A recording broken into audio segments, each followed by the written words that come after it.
Hello, cleaning buddies and new cleaning subbies. This is Cleaning Fee here at Clean, Clear, Calm Home. Today I'm bringing you an easy DIY Christmas wall art. I'm not even going to speak, you guys. You guys are going to see me wrap the wall art that is on my walls to look like Christmas presents. So easy to do. I'm not even going to speak through it to give you a tutorial because I'm just going to show you and speed it up a little bit.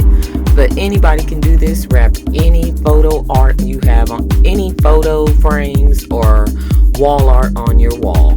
And I hope you guys enjoy and happy holidays. I'll be back soon with another kind of quick video to show you how I make my Christmas bows. Alrighty, you guys, enjoy, and again, happy holidays.